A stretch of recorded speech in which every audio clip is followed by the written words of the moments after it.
Welcome to Out of the Box. No episódio de hoje, o nosso convidado é muito especial. Esse é um episódio sobre superação, resiliência e acreditar nos sonhos mesmo quando ninguém acredita em você.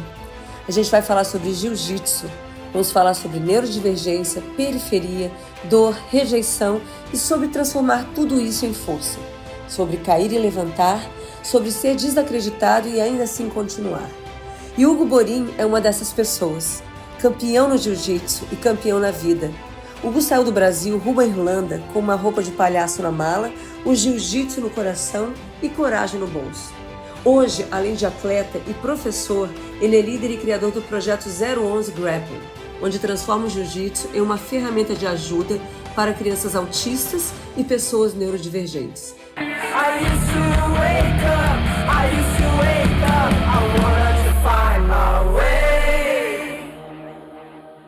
Bem-vindos ao Out of the Box. Eu estou aqui hoje com um convidado muito especial que eu quis trazer para fazer esse episódio, porque ele tem uma história de superação muito bonita, uma resiliência, uma coisa assim, sabe, de acreditar nos sonhos, de ir atrás, e eu considero esse cara um vencedor. Toda a trajetória dele como atleta, como professor, né? E a infância dele, então eu admiro muito. Não chora, só eu choro. Eu ia falar isso aí, para que não vai você chorar. Aí eu quero falar, bem-vindo, Hugo, ao Out of the Box. Muito bom ter Obrigado. você aqui hoje. Então é importante, às vezes, a gente compartilhar o que está passando na nossa vida. Não que a gente esteja melhor que ninguém, mas é que às vezes alguma das coisas que a gente fala talvez vai clicar alguma coisa em alguém e vai mudar a vida de uma pessoa. Então acho que é importante esse lance que você está fazendo com Out of the Box para espalhar o que as pessoas estão fazendo. E obrigado por ter me convidado. Eu acho que você tem muito para dividir com a gente. E eu queria começar com você hoje, Hugo, lá na sua infância. Uma breve história, assim, rapidinho, sabe? Um resuminho de como Rápido? era o. Hã? Rápido Porque a vai gente ser tem bastante difícil. coisa para falar. Mas eu acho muito importante, principalmente a gente, você também como eu, nós somos TDAH, e eu acho isso, lógico, em alguns pontos foi muito difícil. É mais difícil que para outras pessoas, né? Por causa do Sim, foco, às vezes leva mais tempo. Mas, por outro lado, eu acho que a gente tem uma criatividade absurda e uma coisa que impulsiona a gente para vencer, né? sim. Mas eu queria ir lá atrás, antes da gente chegar nesse ponto, dentro da sua casa, quando você era criança, a sua relação ali com a sua família, como que era? Como foi isso? Foi impactante? Como foi isso? Você é um cara que veio da periferia. Conta um pouquinho, um resuminho dessa sua infância, da onde você é. Primeiro de tudo, sinto muito pro meu pai e pra minha mãe por ter tido um filho neurodivergente na época que não tinha estudo científico algum, não tinha embasamento algum. Sinto muito, que o presente de Deus foi deles, né? Então eles que tiveram que lidar com isso, né? Foi bem complicado para eles, assim, foi uma coisa muito.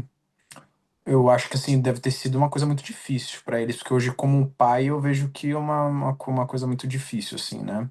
É. E é, não vou dizer que é difícil, mas eu vou dizer que é desafiador, assim, e porque a gente está sempre se adaptando, né? Então eu acho que eu ia crescendo, eu ia mudando das coisas que eu gostava, então eu forçava eles mudarem as coisas, né? As crianças mudam muito, né? Hoje elas gostam de carrinho, amanhã elas vão gostar de caminhãozinho, e amanhã elas vão gostar de aviãozinho. Então, no dia, cada dia ela muda e isso faz com que os pais se adaptem, né? A minha infância foi bem complicada por minha mãe ter sido uma educadora, né? Trabalhava para o governo do estado de São Paulo, trabalha ainda, se eu não me engano, e ela é educadora, né? Então, para ela era muito difícil ter um filho que não conseguia performar na educação que era provida Na escola. na escola, né? Porque da maneira que era a educação era provida, eu não conseguia ter um desempenho tão bom. Então, para ela, como educadora, ela sofria muito. E também da geração do meu pai e da minha mãe, o grande sucesso deles era ligado ao Estudar. sucesso acadêmico, né? Estudar, É, com exatamente. certeza. Se Então, formar, ter para um eles foi muito diploma. difícil. É, exatamente, é muito difícil. Ainda mais quando, assim, como você sabe, né, que eu fiz jiu-jitsu, quando eu falei, eu quero fazer jiu-jitsu, meu Deus do céu. Meu Deus Então, do mas é céu. engraçado, Hugo, porque assim, é difícil para os pais, cara, mas é muito difícil para a gente. Porque não é que eu É, queria aprender, eu queria estudar. Eu lembro que eu é, sentava, eu sempre falo eu, entre eu também. eu lia, eu ficava tentando, minha mãe ficava atrás de mim É. assim, presta atenção, já falei quanto que é 4 vezes 7. Vixe, Aí eu ficava, aí vixe. croque na cabeça, sabe? Então a gente Ah, foi sofria também. troque, foi castigo, foi, ixi, inúmeras vezes. Meu pai e minha mãe tinham, tem um primo meu, Matheus, ele é muito bom em matemática, e minha mãe até ajudou, para dava uns dinheiro para esse meu primo para ele me ensinar matemática. Não adiantou nada. Minha mãe O cara, fez de tudo. o primo quase que saiu da família, não é? O primo queria. Olha, Matheus, grande Eu faço beijo, isso com a viu? Nossa. Nina. Você sabe que a Nina, ontem, a tutora dela veio dar aula, ela cismou que não quer fazer a escola de verão, porque ela repetiu numa matéria, e ela emburrou, aí eu vi a cara da tutora assim, tipo, o que que eu tô fazendo aqui, caçamba? Sabe? E é difícil mesmo, né? E a gente como É. pais, e como neurodivergentes também, é difícil. E como neurodivergente, o grande desafio, né? Porque para a criança você já tem que adaptar a educação, né? A educação para a criança tem que ser adaptada. E aí, para uma criança neurodivergente, você tem que adaptar isso aí umas 4 ou 5 vezes mais. Então, e aí você também tem que adaptar isso aí. O que é o grande desafio que eu vejo hoje como empresário é adaptar a comunicação com os pais, porque às vezes os pais não entendem os processos dos filhos e a gente tenta explicar e os pais são muito irredutivos pelo lance da própria Para não educação entenderem deles e até. por não entenderem o processo dos filhos e aí às vezes eu perco mensalidades na minha academia que gente cancela quando eu falo, eu acho que a criança deveria fazer isso, eu acho que a criança deveria fazer aquilo. Assim, muitas vezes eu tô com um embasamento científico, porque eu tô estudando e tô cada vez mais me qualificando na área e os pais não entendem. Então, eu vivi isso na minha pele como neurodivergente, dos meus pais não entenderem os meus processos e eu mesmo não entender os meus processos, porque eu queria ser um médico, né? Eu queria ser um doutor, mas eu não conseguia. Então, eles não entendiam, eu não entendia e ficava naquele lance de ninguém entender nada e a ciência em si não entendia, né? Hoje, graças a Deus, temos estudos científicos e Sim, tem uma basal aí sobre o approach que deve ser feito, mais ou menos, para as crianças neurodivergentes. Claro que é bem complicado, não tem uma coisa muito certa ainda, né? Porque é muito difícil, porque cada criança vai reagir de uma maneira, cada adulto vai reagir de uma maneira, cada é, ser vivo reage de uma maneira, cada tipo de tratamento. Então, sim. é muito difícil falar o que vai funcionar e, sei lá, é muito difícil. Eu acho que É, tem que ser a muita gente. dedicação, muito estudo, muita É, prática, né, no dia a dia também. Eu acho que a gente é, aprende bastante na prática também ali com as crianças. Eu não sabia que sua mãe era educadora, bacana saber disso também. é, E você falou ali que você queria ser um doutor, ser um médico. E de algum jeito hoje você está se formando para isso. Eu estive aí agora na Irlanda e é. você falou para mim, eu vou ser um médico. Vou, E, vou, vou ser. né? E é engraçado que hoje, assim, claro que com o suporte da ciência tudo mais, eu vou para a faculdade hoje, eu tô o segundo curso que eu tô fazendo e eu tomo Ritalina quando eu tô na faculdade, né, que me ajuda muito a focar e ter um desempenho acadêmico muito melhor eu acho admirável, assim, que hoje eu vejo muitas pessoas. Eu era o aluno do fundão que jogava bolinha nos outros, eu era aluno que Eu também. totalmente problema. Também. E E aí achava que agora era o máximo, né? eu também, eu sou o primeiro, eu sento na frente do professor e converso com o professor, e aí eu Olha vejo que as pessoas delícia, vindo como a gente pedir. muda. É loucura, e eu vejo as pessoas vindo pedir informação pra mim, Hugo, como que faz aquilo? Você entendeu isso? Eu falo, mano, eu não acredito. Vocês estão pedindo informação. Eu sou o cara do fundão, vocês estão pedindo informação pro cara do fundão, mas aí agora eu me vejo sentando na frente. Então eu tenho um pouco essa síndrome do impostor, sabe? Eu tô lá e tô, tipo, muitas vezes eu até me cobro Duvida de muito. você mesmo. Eu me duvido muito, assim, às vezes eu, tipo, tenho uns módulos que é muito difícil, como o genética humana, bioquímica e anatomia e fisiologia, coisas bem específicas, né, da científica. Então, esses módulos, às vezes, era coisas que eu não conseguia muito fazer na escola, né? Então, eu crio esse sistema na cabeça que, eu não sou bom e, assim, É, o cria não, a semestre gente passado, 2 semestres atrás, eu tava com muito medo de anatomia e fisiologia, e aí, não, desculpa, bioquímica, eu tava assim, com medo, com medo, com medo, chegou no Você já final do reage módulo. antes de começar, de tentar. É, eu terminei o módulo com 60%, que, tipo, o mínimo é 40%, então eu já terminei acima da média, e ele foi, a pior nota que eu tomei foi 60%, então a nota maior que eu tomei foi, tipo, 80%, então, tipo, são os melhores alunos da sala, mas ainda assim, essa síndrome do vira-lata, Sim, de não acreditar, de ter vivido ser sempre o pior aluno da sala, sim. ainda é viva em mim, então é uma constante batalha, né, daquele peixinho que foi julgado pela inabilidade dele de Muito voar. legal ouvir você falar isso. Muito legal. Porque eu me vejo muito no que você está falando. E era É. uma das perguntas que eu ia te fazer. Se em algum momento da sua vida esse TDAH te deixou, te fez assim, você achar que você tinha que provar para os outros que você era capaz.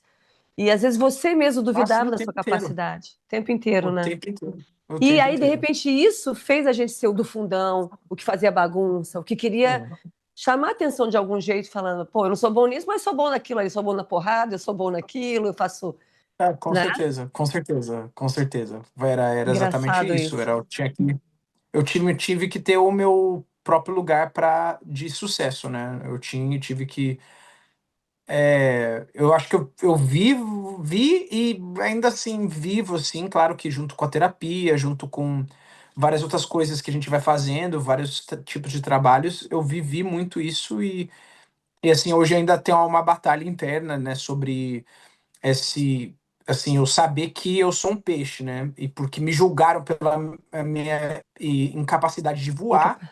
eu cresci achando que eu era estúpido, né, mas eu nado, eu sou um peixe, então eu tenho que nadar, então hoje nessa aceitação minha de saber que eu sou um peixe, que eu tô nadando, fica muito mais fácil para mim aceitar que voar não é para mim, né, que eu tenho que ver o que que as coisas que eu sou boa e é uma coisa até que meu professor falou pra mim, uma vez que eu fui pra Califórnia, ele falou pra mim, tem que ser igual uma chita, tem que correr, pode ser igual um pato, né? E é o coisa do TDAH, que eu queria pescar, eu queria nadar, voar, queria fazer tudo, então agora é uma coisa só, feita com qualidade, e é assim que eu Você sigo. acha que o remédio te ajudou?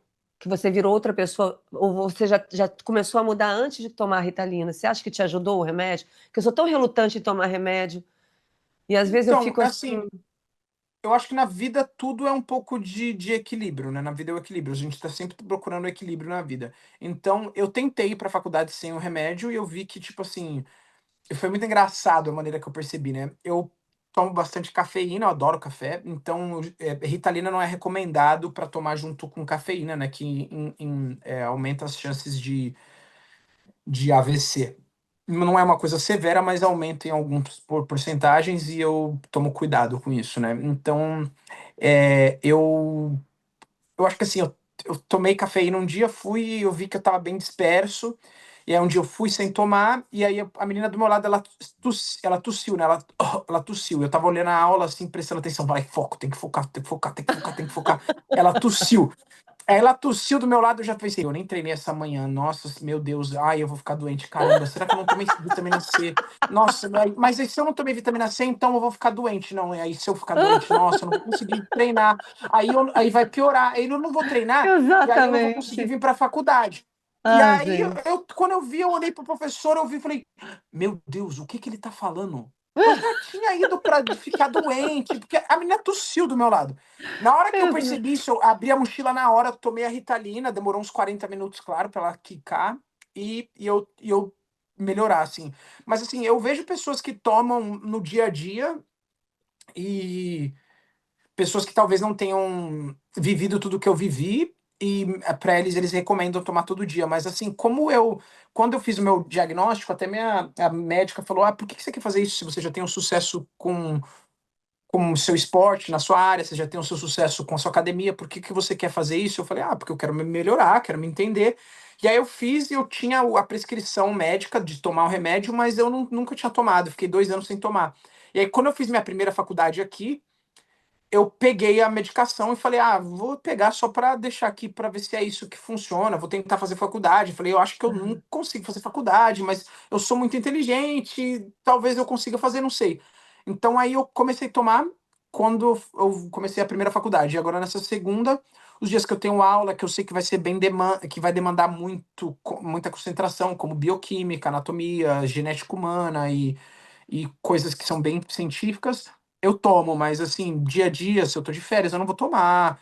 Não Sim, porque eu então, acho que vai ter algum efeito colateral, que eu acho que assim, tecnicamente, eu acho que assistir televisão tem um efeito colateral muito pior no corpo sim. humano do que a Mas então, Ritalina, assim, né? você acha que Então, a Ritalina não é um remédio que você tem que tomar todos os dias para fazer efeito? Você toma, você pode parar a qualquer momento?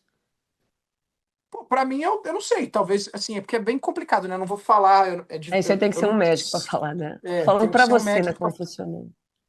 Pra mim, para mim, eu posso tomar quando eu acho que eu vou precisar de um foco extra.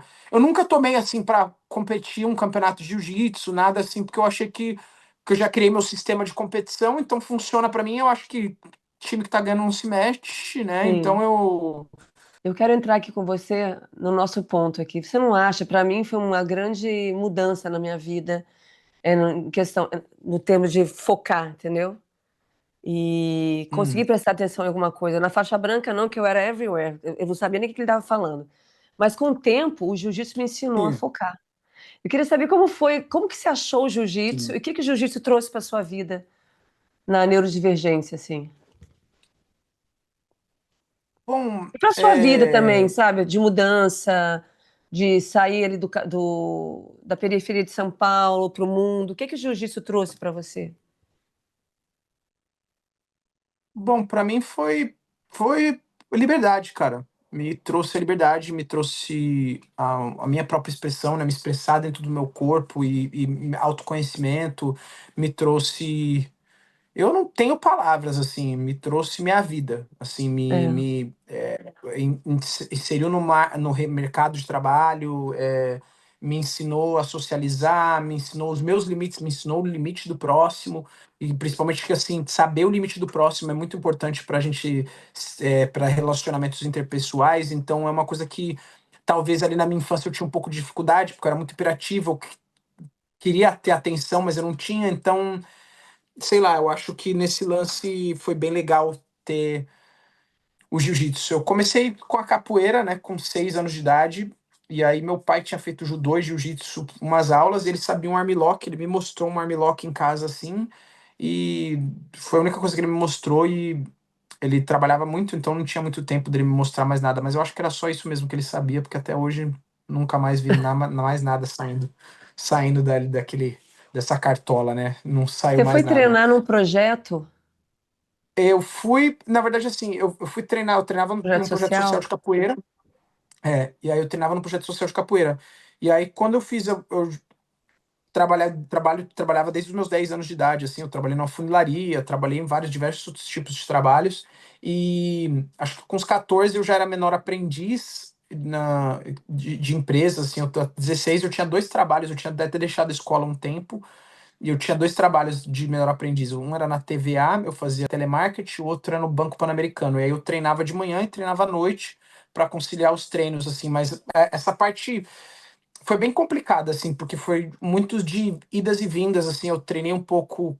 Eu tinha um dinheiro para pagar a academia, e aí às vezes eu não tinha dinheiro para pagar a academia, e às vezes o dono da academia me deixava treinar umas semanas de graça, uns meses de graça, e aí eu ia treinar em outros lugares, mas eu tinha minha identificação ali daquele professor, que era onde eu tinha, onde queria treinar, e esse foi meus primeiros meses, assim, foi bem difícil, mas eu já estava tendo algum sucesso ali no treino, estava vendo, me identificando com aquilo, mas ainda estava muito difícil, porque eu bebia muito, bem novo, assim, quando eu tinha uns 10 anos de idade, eu fumava cigarro, fumava maconha, baforava cola, vixe, vivi uma vida, assim, que até hoje eu entendo como um alcoolismo, porque pelo nível do álcool que eu bebia, eu vou me dizer, Era eu uma me coisa sem reconhecia como limites, alcoólico. assim, né?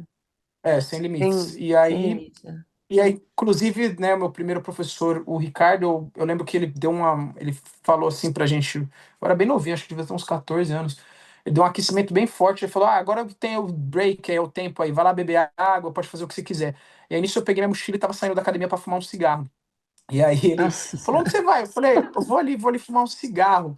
Ele falou: "Oi?" Ele falou: "Você falou que é um break para beber água, para fazer o que você quiser". Ele falou: "Cigarro?" Eu falei: "É". Aí ele me trouxe pro tatame e me ensinou uma lição que eu nunca mais vou esquecer, me bateu bastante.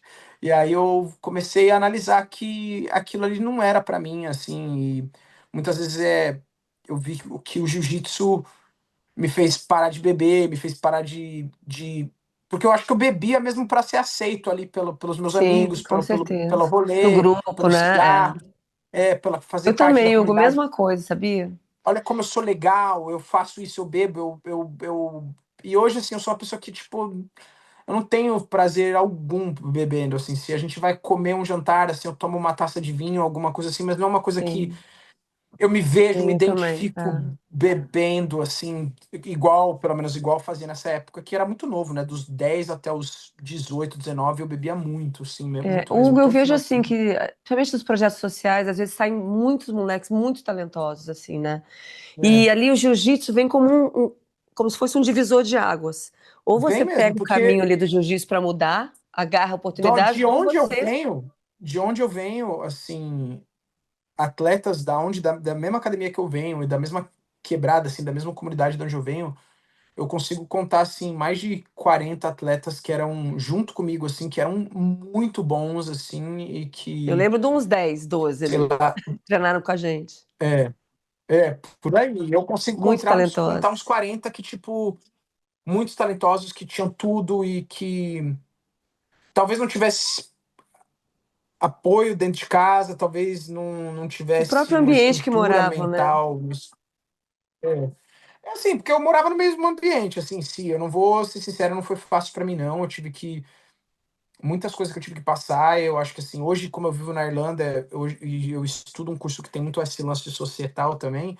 Eu vejo que muitas coisas que eu passei, eu não deveria ter passado, mas me ajudaram a me Construir fortalecer. quem você E é. essas crianças, sim, mas poderia ter muito bem, facilmente ter me transformado num viciado em droga, um criminoso, e graças a Traficante, Deus né? que eu.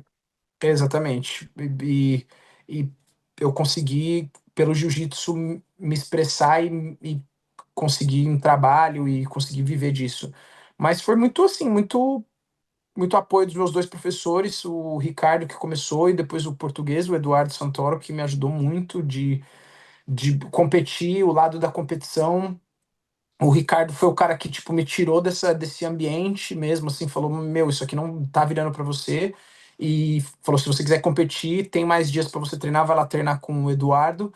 E aí eu comecei a treinar com o Eduardo, já na faixa branca, eu fazia o treino dos dois e era muito aquele, o Ricardo era o cara que era o paizão, e o Eduardo era o cara que me ensinava a competir, a maneira que eu deveria fazer isso, como que era para fazer a competição, como que as Sempre coisas eram apostou para ser muito em feitas. você. Sempre falou, e a gente também, sempre É, ser um talento no jiu-jitsu. Inclusive tem vários títulos, né, Hugo? Chegou até a lutar MMA também, né? já tomei muita pancada na cara. Hugo, agora vamos Muita falar uma coisa pancada. bem bacana aqui. Como foi para você mudar de país trazendo só o jiu-jitsu no bolso? Ir para um outro país, começar uma vida nova? Conta um pouco como foi chegar na Irlanda. Olha, ter uma correçãozinha aí. Não foi só o jiu-jitsu que eu trouxe, eu também Ah, eu trouxe uma posso te outra falar. mala, uma outra mala cheia de figurino de palhaço, que foi o que Ah, eu queria viver. Eu queria ou viver de palhaço, de arte, ou queria viver de jiu-jitsu. Eram as minhas duas paixões, que eu tinha estudado muito arte, né? Desde criança eu também gostava muito de arte, tinha estudado palhaço nos Doutores da Alegria e vivia como ator também, fazia figuração, fazia muita coisa.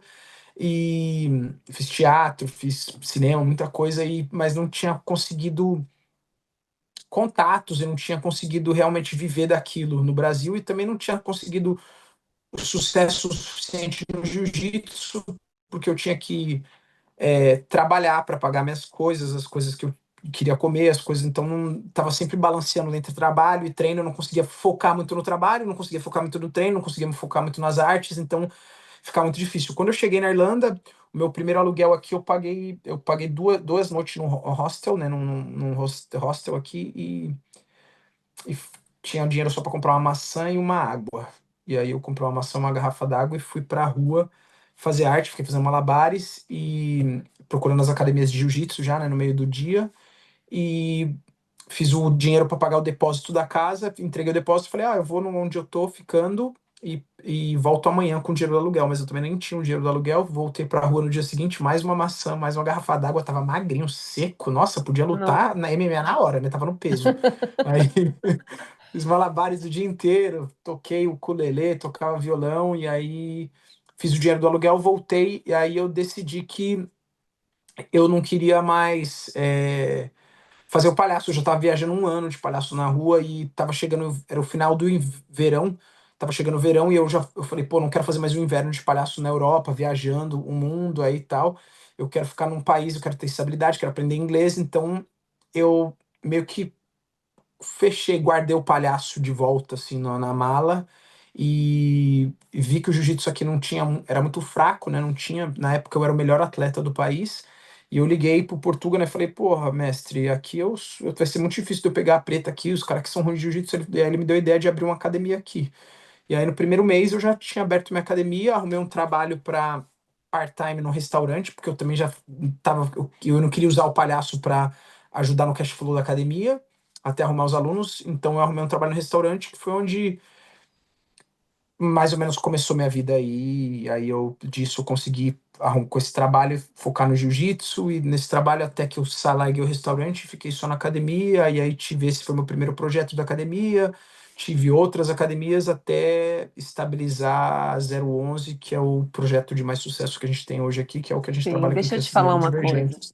A gente tem ido, né? Acho que é o terceiro ano, eu acho, o segundo que eu vou, mas o Du sempre foi para ir para Irlanda para seminários. E ver hoje como você disseminou o jiu-jitsu aí na Irlanda, como os alunos são gratos a você. E você me É. lembra muito uma época da minha vida, quando eu morei nos Estados Unidos, voltei para o Brasil, e eu entrei no Distrito Federal, que era uma banda de punk rock, começou a explodir a banda, maior sucesso, tocando nos programas. E eu, no meio do sucesso, falei: quer saber? Não quero mais isso, vou montar o Autópsia, que é uma banda de death metal, vou começar tudo de novo.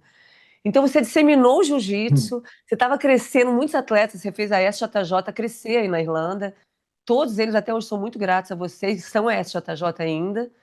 E você largou a SJJ, você ainda luta de SJJ, né? Mas você abriu a 011 Grappling. E esse projeto, quando você resolveu fazer num lugarzinho menorzinho, já era pensando em trabalhar com pessoas, com crianças neurodivergentes? Esse era o projeto da 011 Grappling? Sempre foi, do início da 011. Desde o Só uma começo. correçãozinha aí, só uma correçãozinha, eu nunca saí da S, jamais vou sair da S. Não, eu digo S academia, no eu sei. coração, Eu sei que você não saiu. jamais, jamais, Que bom jamais. ouvir isso, fiquei Aí, feliz. é, não, Então, isso aí então é leve isso como mentira. uma agulhada. Não, mas é que qualquer coisa, isso é muito pessoal. Qualquer coisa, eu sou muito protetor disso. Não é você, sou eu. Ah, Não é que sobre o que bom você ouvir isso de falou, você. é sobre mim. É porque eu sou muito protetor disso. É uma coisa que até tenho. É porque, como eu tava, eu queria montar alguma coisa, né? Como a ES é uma equipe que a gente, pelo menos o que eu vivi, era uma equipe bem focada na competição, né? O Portugal era bem focado em competição e era o que a gente queria, né? Era o que eu queria, na verdade, e o que ele queria era o nosso sucesso competitivo e nós dois atingimos isso, né? Esse reconhecimento e quando eu fiz a 011, a ideia até da comunicação da 011 ser branca, ser uma coisa mais clínica, era para evitar esse o overestímulo, né, do visual das crianças, então por isso que eu já optei por não usar a comunicação da ES, porque pelas cores e por ser uma coisa que é muito vibrante, que traz muita vida, e muitas vezes isso acaba estimulando demais as crianças com algum tipo de desordem, né, de algum tipo de transtorno, qualquer tipo que seja a neurodivergência deles. Então, eu optei por uma coisa mais clínica, né, e menos societal, e é por isso que veio esse nascimento da 011, que a 011 seria essa identificação de São Paulo mesmo, assim, de onde veio o nascimento desse jiu-jitsu, mas com o grappling, sem esquecer do grappling, né, que é o que a gente faz, é o jiu-jitsu, mas com um olhar mais clínico, mais desse entendimento para as crianças neurodivergentes, para adultos também, que eu tenho muitos adultos neurodivergentes lá, inclusive, são os pais das crianças, e hoje, para disseminar o que a gente faz, e até trabalhamos até para o SUS daqui. Alguns anos atrás a gente fez um programa de 8 semanas para o SUS daqui, e a gente é bem reconhecido no país, então quando se fala de neurodivergência e de terapias alternativas, terapias holísticas, nosso nome é sempre cotado no país, e por todos os irlandeses aqui, tem gente que vem, viaja 3 horas no final de semana. Vocês até conhecem um deles, é o Matthew. O Matthew viaja 3 horas no final de semana para vir treinar comigo. Tem outras pessoas que fazem isso. Já vieram pessoas do Texas aqui fazer jiu-jitsu comigo durante uma semana com crianças que têm autismo severo, que são pré-verbais. Já veio gente da Alemanha aqui também. Então eu acho que esse é um outro viés que eu quis alcançar Aham. fora do jiu-jitsu competitivo, né? Porque eu, por mais que o jiu-jitsu competitivo seja uma paixão minha, inclusive eu vou competir esse final de semana de novo, com o pescoço Ah, dá dolorido, para mas eu manter, vou. né? Competindo. Que legal. Boa sorte. É, obrigado, eu vou para Birmingham, um campeonato bem menor, mas é só para me manter ativo para preparar para os campeonatos maiores. Mas esse é o Hugo, né? O que o Hugo gosta. Então, dentro do que o Hugo gosta, eu tenho que entender o que dá sucesso financeiro, o que dá sucesso de realização. Eu quero que a 011 seja para outros Hugos, que seja alguma coisa para as crianças que são neurodivergentes, acharem um espaço seguro para elas se desenvolver sensorialmente, se desenvolver emocionalmente. Então, é, além de ser uma coisa, claro que eu não estou sendo hipócrita para falar que eu não quero um valor financeiro, quero sim, claro que todo Lógico. mundo precisa se pagar porque faz, mas o mais importante é o meu propósito de vida. Eu quero dar o suporte para outros Hugos, para outras Simones, para outras pessoas que são neurodivergentes e talvez tenham essa dificuldade para se entender. Tem uns pais que são do meio que 2 ou 3 gerações atrás da gente ali e talvez não entendam o desenvolvimento científico da neurodivergência e tenham Sim. essa dificuldade de entender essas crianças. Essas crianças têm dificuldade de entender esses pais. Então, por isso que eu quero fazer isso, porque eu quero estar lá para que outras crianças sofram menos do que eu sofri, para se É. inserir no mercado de trabalho, para se entender fisicamente, se entender emocionalmente, se entender academicamente. Eu tô aí para dar esse suporte para as crianças. Então, até seja por isso, não, talvez não, eu vou ser vou um 100% de certeza, exatamente por isso que tem tanto sucesso, porque eu tenho um propósito. Por ter um É uma propósito. missão, né? Quando eu comecei o Empathy Motion também, a Nina não se aceitava como autista. Ela não podia falar. Então, por muito tempo eu quis ajudar. A gente sempre teve muitos alunos autistas aqui também, mas eu nunca podia trazer, ser uma voz igual eu estou fazendo hoje, né? A partir do É, momento que a Nina se aceitou, foi libertador para ela, para mim como mãe e para fazer esse projeto hoje, ser uma voz de inclusão, uma voz para você trazer a sua informação e de a gente espalhar essa informação. Não só aqui, como eu vou para as escolas, a gente tem também o Empathy Emotion aqui, que é um pouco parecido, mas o que eu quero trazer para você e dividir com você, e que você traga o seu ponto de vista, não tem coisa melhor, né? Do que quando chegam os pais, o brilho nos olhos dele. Os pais aqui falam para mim, muito obrigada pelo carinho, pelo amor com meu filho. Porque eu, como mãe atípica, se eu acho um lugar igual ao nosso, que receba de braços abertos nossos filhos, que eles se sintam inclusos, valorizados, gente, para mim, ó, eu boto num pedestal esse professor, eu beijo os pés, porque é tudo que a gente quer, é que eles sejam aceitos e façam parte, né? Porque são crianças maravilhosas, assim como nós. Somos uhum. inteligentes, mas a gente tem aquela dificuldade da conexão, Porque né? assim, é muito difícil das pessoas entenderem, porque tem dois tipos, na verdade, tem os dois mais usados para neurodivergência é o biopsicossocial, né? Mas os clássicos para o approach da neurodivergência é o médico e o societal. No approach médico, que causa muita confusão na sociedade, é o quê? É trazer cura, tratamento, diagnóstico e medicina. É, Então, não existe cura para autismo, não existe não. cura para TDAH, não existe cura para, sei lá, existe para esquizofrenia, não existe cura para Para várias outras diabetes coisas um que estão dentro. ainda, se Deus quiser, vai. É, Para estar dentro dessa neurodivergência não existe sim. cura. Então, esse é o lado médico, né? Aí o lado societal, o quê? A sociedade falhou em criar uma sociedade inclusa, o governo falhou, as grandes empresas falharam, a empresa que criou a pavimentação das ruas falhou em criar, porque tem criança que tem autismo, que vai usar cadeira de rodas a vida inteira, talvez ou não, não sei, é difícil afirmar, mas essa criança precisa de uma sociedade que seja Inclua. cabível para ela. Sim. Exatamente. Então tem uma guerra aqui, né? Então tem gente que apoia só o lado societal, tem gente que só apoia do lado médico. E aí o lado médico fala: ah, já vamos achar a cura. O lado societal, não, não precisa da cura, a gente precisa de uma sociedade que inclui.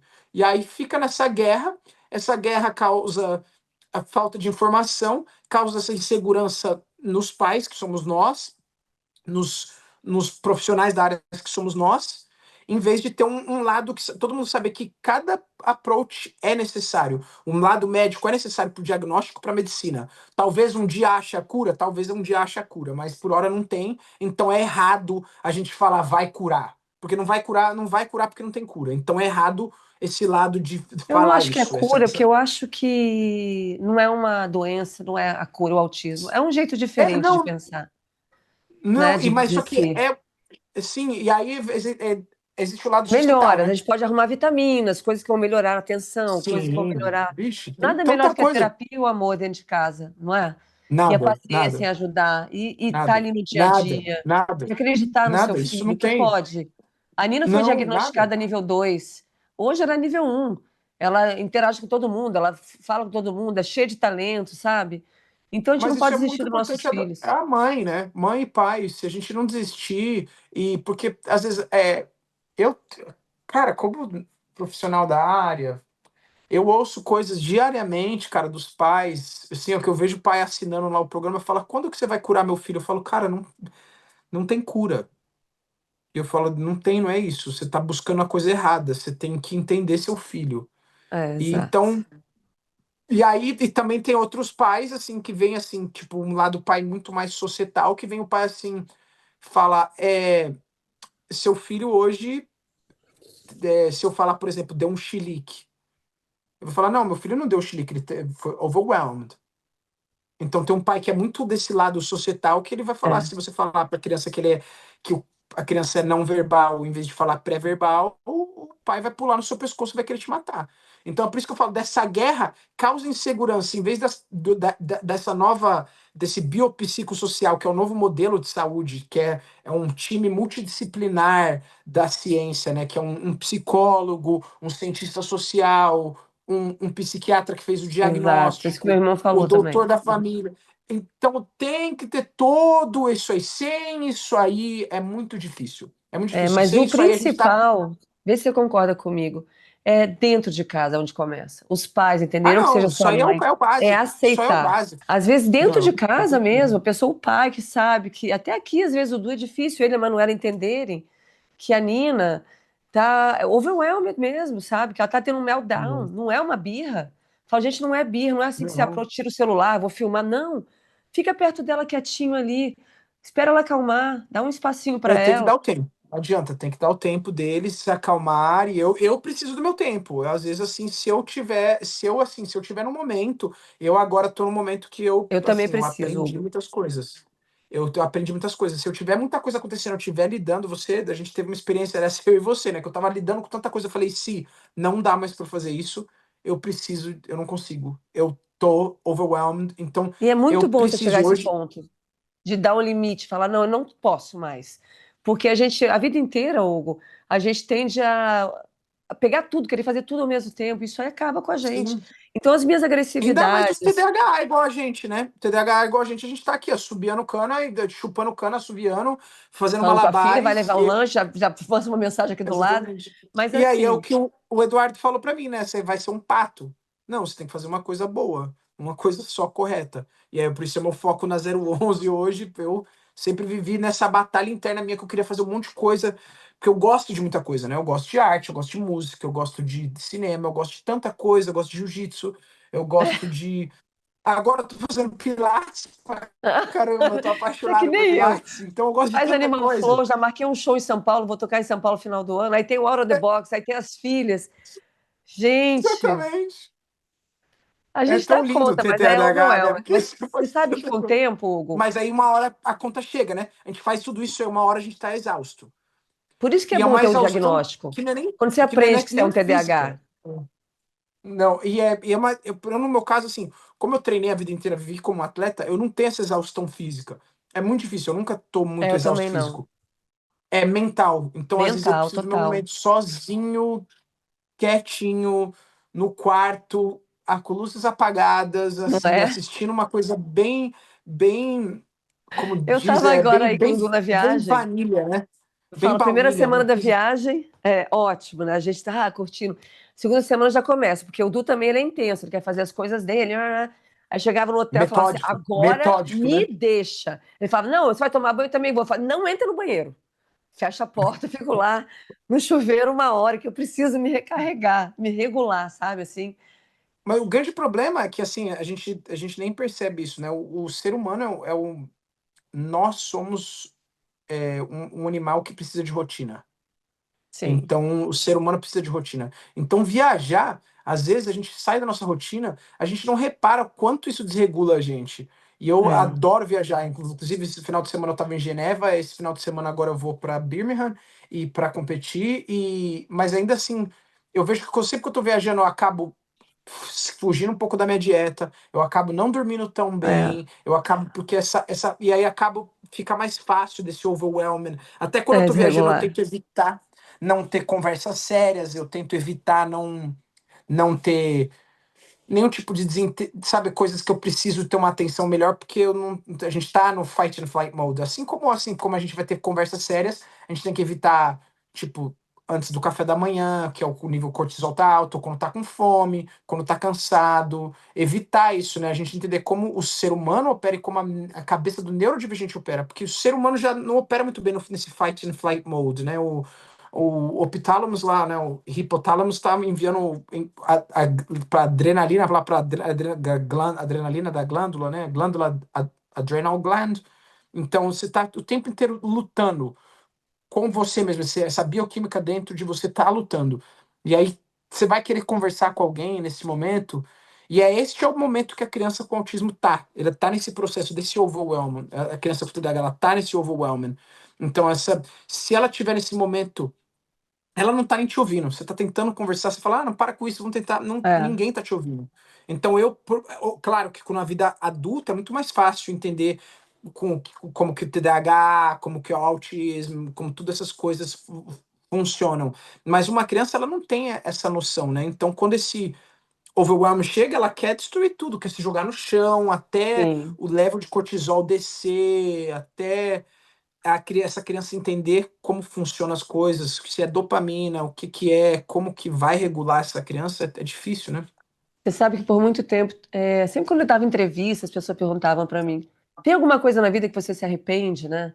Eu falava: não, eu nunca me arrependi de nada na minha vida. Mas hoje, se você perguntar pra mim se eu me arrependo de alguma coisa, eu vou falar, não que eu me arrependo, mas que eu faria diferente. A única coisa que eu faria diferente, se eu tivesse a informação que eu tenho hoje, eu seria uma mãe diferente para minhas filhas. Mesmo com todo o TDAH, eu teria entendido mais, não batido tanto de frente, que falei minha opinião, sabe? Que Sim, eu eu vou acho te falar uma que coisa, porque eu já carreguei essa carga sua aí, eu já carreguei ela um pouco.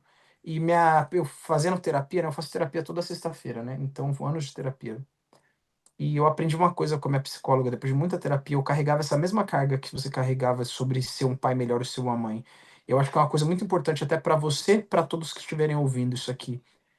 Tudo que a gente fez com amor não tá errado. foi por Talvez amor. não seja o adequado, É, mas não tá errado. Então você não fez nada de errado. Então você não pode, porque a gente não nasce com uma cartilha. Olha aqui, Simone, essa aqui é a cartilha de mãe. Faça isso aqui. Você tem que seguir. Então, se você tivesse nascido com uma cartilha de como ser uma mãe, tudo bem. Mas ninguém nasce com uma cartilha de como ser mãe, como ser filho. Então, se você é. fez com amor, você fez a coisa certa. Então, solta essa carga, que essa carga não é sua. Não carrega essa carga. Você é uma ótima mãe. Você fez com amor. Você fez a coisa certa. Essa carga não é sua. Não carrega nessa vida que é tão maravilhosa a carga que não precisa ser carregada. Obrigada, vai me fazer chorar. Ó, adorei essas Ó. palavras, porque mãe sempre tá com culpa, né? Mas não, eu Não, sei que mas eu não sou uma mãe carrega. muito Você amorosa. fez com amor. Fez com amor, o Tudo. amor tá aí exatamente para Muito isso. Se você fez com dedicada, amor, então muito significa que vai dar amor. certo. Então tá E aí, até a hoje, de resposta tá aí. descobrindo e vendo o que funciona com ela, sabe? Quando a Nina Sim, mas não tem como. tava. Você tem uma ideia? A Nina, ela começou a me segurar, queria fazer cosca em mim, e ela tá gigante, maior que eu, começou a me machucar. Falei, Nina, para. Nina, para. Falei 10 vezes. Na 10ª eu dei um berro. Nina, que eu também já tava nervosa, que teve churrasco em casa, o pessoal não ia embora, sabe? Eu tava no meu limite. E aí eu falei, Nina, para! Aí ela ficou me olhando com o olho regalado, foi pro quarto, começou a chorar, teve ficou um meltdown horrível. E eu fui lá, eu chorava com ela e falava: você tem que me entender que eu sou igual a você, eu também tenho meus limites. Tem hora que a mamãe também explode, que eu fico, né? E ela me ouviu e a gente ficou ali deitadinho, as duas de barriga pra cima no chão. Até uma hora que Que ela foi chegando, gostoso. a gente se abraçou e a gente se regulou uma com a outra ali, sabe? Que bom, isso é É, maravilhoso acontecer. Mas porque tem uma. É que a gente tem um.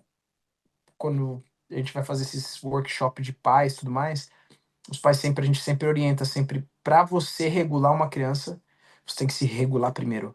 exato. Então, como você já deu a resposta aí, já tinha um churrasco na sua casa, provavelmente você já estava Nossa, overwhelmed, queria aí sair correndo. chegou ela, vai, é batata, você já estava no fight and flight mode, é o que eu falei, né? Você já estava lá.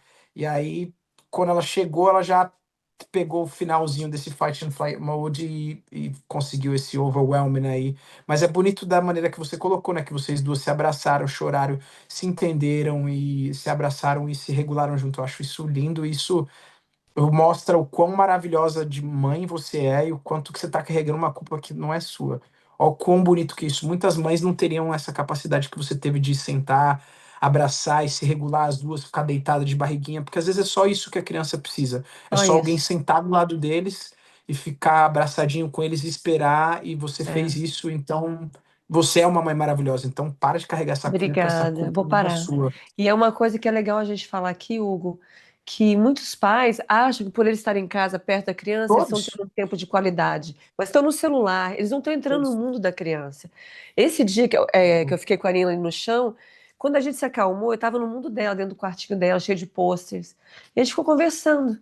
Ela ficou, mãe, sabe aquele personagem ali? Eu fiquei tipo uma hora falando só do mundo dela com ela.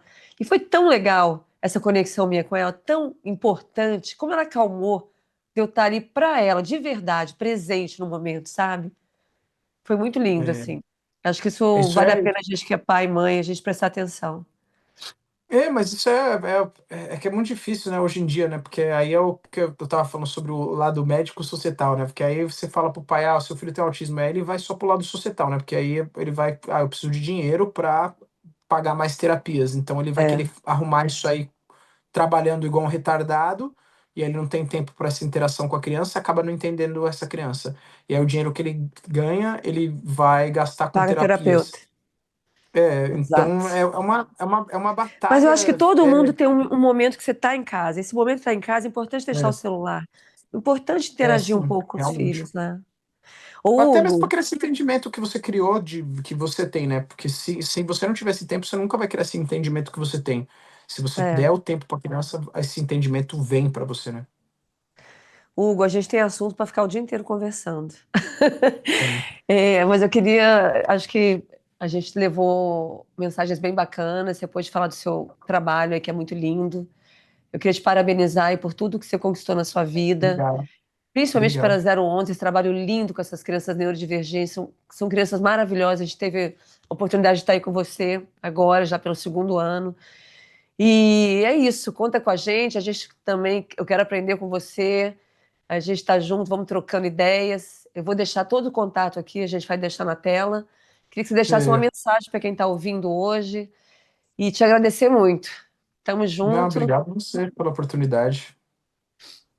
Mensagem é muito complicado. Hoje eu estou vivendo uma fase, a melhor fase da minha vida, e eu acho que sim, mensagem, para mim, o que funciona para mim é resiliência. Eu acho que para todo mundo, assim, quando a tempestade está no barco, é muito difícil. Muitas vezes a gente não vê a praia, né? Mas eu acho que se a gente conseguir se concentrar ali na tempestade, isso vai para qualquer coisa da vida, no relacionamento nosso com os nossos filhos, no relacionamento nosso com a nossa empresa, no nosso relacionamento afetivo com nossos parceiros românticos, isso vai para tudo, né? Se a gente conseguir lidar com a tempestade de cada um, Exato.